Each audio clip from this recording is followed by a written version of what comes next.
If you ask most people what their least favorite aircraft is, chances are they'd tell you it's the CRJ200, a stubby 50-seat regional jet. But why does the CRJ200 get so much negative attention, and is it really that unpleasant to fly in? Let's explore that today as we take a quick flight from Chicago to Champaign, Illinois with American Eagle.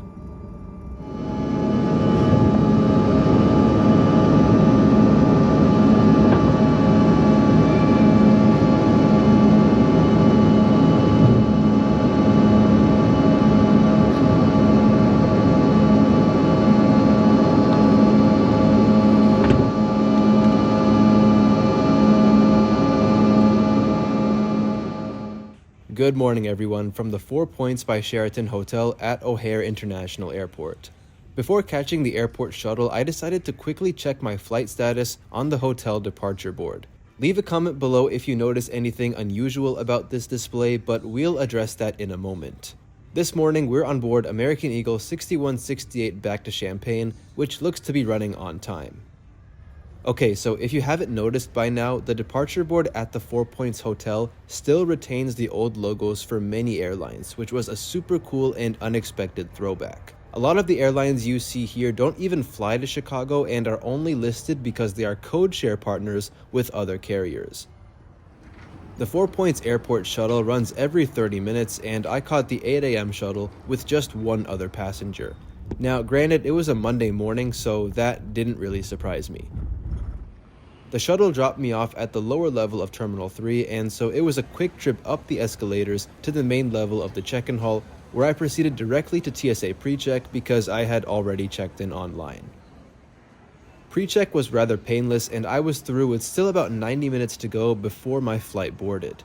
Now, today we're flying the CRJ200, which was only reintroduced to the American Eagle fleet earlier this year.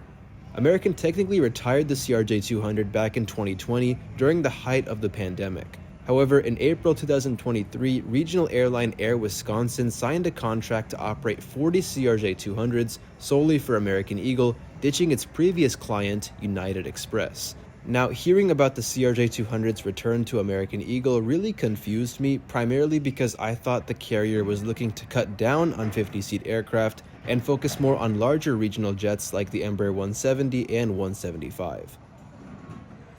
As I mentioned earlier, it was Monday morning, and I'd be landing in Champaign just in time to catch my class at 1 p.m. It's also worth mentioning that by pure chance, I'd be taking this flight with my fellow AvGeek and classmate, Dulles Aviation 123. Go check out his page on Instagram. My flight today departs from Terminal 3's Concourse G, which mainly serves American Eagle flights as well as JetBlue. Seeing the planes that were operating flights from Concourse G felt really weird since for such a long time, American Eagle's Embraer 145 fleet dominated this part of O'Hare. But now, what used to be a concourse filled with 145s is now filled with CRJ200s. That's not to say the 145 is completely gone from Chicago, since regional carrier Piedmont Airlines continues to operate a handful of 145 flights for American Eagle, such as this one arriving from Albany, New York. Piedmont is mainly based out of Philadelphia and Charlotte, so as such, the vast majority of the Embraer 145s now fly from those hubs. Something really cool that came with Air Wisconsin's new contract with American Eagle was that they introduced a special retro livery across a couple of CRJ200s. The retro scheme mimics the original Air Wisconsin livery seen on its aircraft back from the 70s through the 90s. Unfortunately, this aircraft is off to Lexington, Kentucky, and is not the one we're flying today. The boarding process soon began on time, but was kind of a mess considering our flight at gate G19A began boarding right at the same time as a flight to Nashville boarding from gate G19. In any case, I was actually excited to get back on a CRJ200 for the first time in 12 years.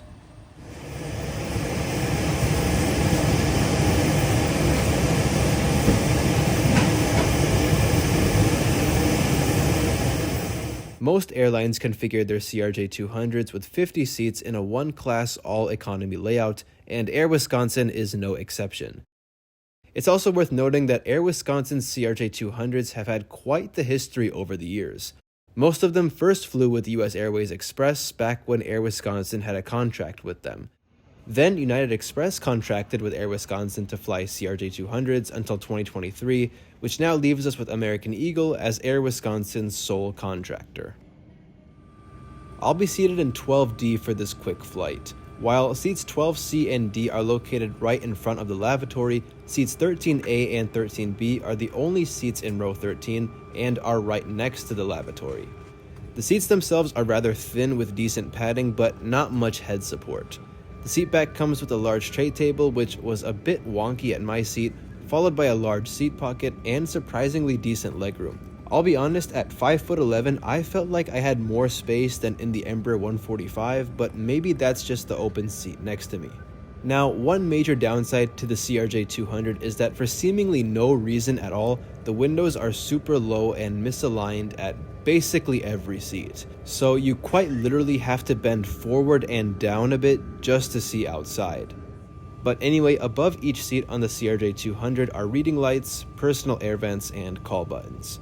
Now, because seats 12C and D are right in front of the lavatory, the wall means that these seats do not recline, and that's further cemented by the fact that there is no recline button on the armrest. But putting the seat aside, how about some hidden history? If you look closely at the wall panel, you might notice that the trademark United globe design still remains, as Air Wisconsin previously flew this aircraft for United Express before transferring it to American Eagle.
Now, despite this flight being 30 minutes long, I was glad to still see service offered. Just like the Embraer 145, the tray tables on the CRJ200 do not extend but are still rather large. Snack service was a choice of Biscoff cookies or pretzels, and cups of water were also passed out. There were no other choices for drinks. Regardless, the flight attendant on this flight was very attentive and I really appreciated her providing this service even for the short flight.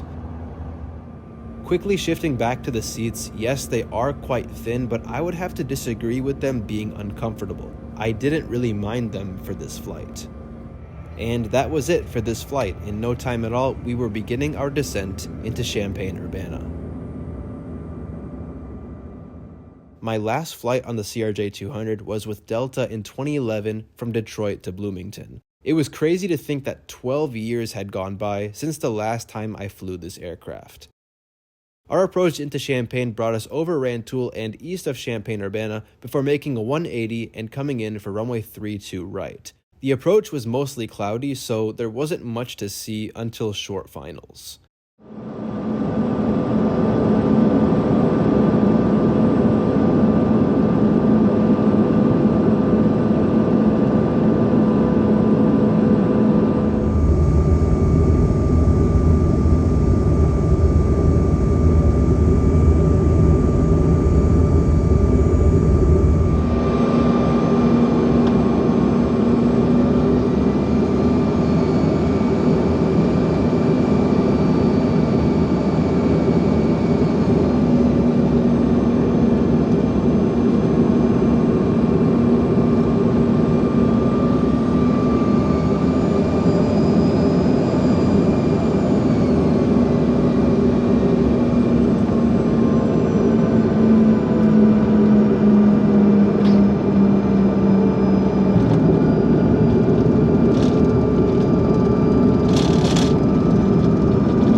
So is the CRJ200 really as bad as people say it is? Honestly, I don't think it's that horrible, at least for short 30 to 45 minute flights. The windows, yes, are an absolute nightmare, but even the seat, I didn't mind too much. But I want to hear your thoughts on the CRJ200, so let me know any experiences you've had on this plane in the comments below. Now, I had been in Chicago to attend a meeting that, in all honesty, I didn't really have to attend, but am still glad that I did. Flying to and from Chicago on such short notice was actually the easiest option, ironically enough, and so I had booked a round-trip ticket via British Airways Executive Club for 22,500 Avios, with $11.20 being paid in taxes. That's about $539, so yeah, it's a pretty bad investment, I know, but given the last-minute nature of my trip and the fact that I flew first class on the outbound leg, I thought it was somewhat worth it.